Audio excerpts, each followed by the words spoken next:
इंसाफ की गुहार लेकर सुप्रीम कोर्ट पहुंची महिलाओं के साथ साथ पूरे देश को 3 तलाक पर फैसले का इंतजार है।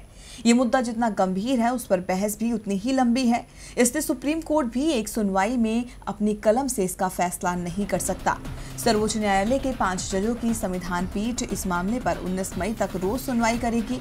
दूसरे दिन की सुनवाई के दौरान एमिकस क्यूरी की भूमिका निभा रहे सलमान खुर्शीद ने कोर्ट से कहा कि किसी और देश में 3 तलाक नहीं दिया जाता, ऐसा सिर्फ भारतीय मुस्लिम ही करते हैं। इस पर सुप्रीम कोर्ट ने खुर्शीद से पूछा कि अगर 3 तलाक भारत में ही है तो बाकी देशों ने इसे खत्म करने के लिए क्या किया।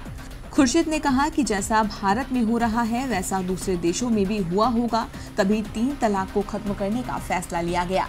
सुप्रीम कोर्ट के chief justice J S Kher ने सलमान खुर्शीद से पूछा कि क्या 3 तलाक इस्लाम में महज एक प्रथा है या ये इस्लाम का अभिन्न हिस्सा है। संविधान पीठ ने जानना चाहा कि क्या ऐसा कोई रिवाज है जो गुनाह हो, शरीयत का हिस्सा हो सकता है। सुप्रीम कोर्ट ने खुर्शीद से ये भी पूछा कि क्या किसी भी गुनाह को ईश्वर अदालत ने माना कि 3 तलाक इस्लाम में पति पत्नी के बीच के रिश्तों को खत्म करने का सबसे खराब और अवांछनीय तरीका है। हालांकि संविधान पीठ ने स्वीकार किया कि इस्लाम की कई विचारधाराएं इसे जायज मानती हैं।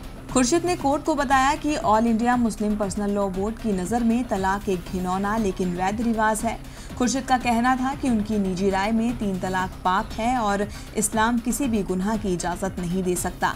आपको बता दें कि सुप्रीम कोर्ट में ये ऐतिहासिक सुनवाई 3 तलाक और निकाह हलाला की संवैधानिक वैधता को चुनौती देने वाली याचिकाओं पर हो रही है। कोर्ट के मुताबिक वो पहले ये तय करेगा कि ये प्रथा इस्लाम का मौलिक हिस्सा है या नहीं। तो 3 तलाक पर सुप्रीम कोर्ट का रुख 19 मई के बाद साफ हो जाएगा, लेकिन इससे पहले कोर्ट ने साफ कर दिया है कि 3 तलाक शादी खत्म करने का सबसे खराब तरीका है।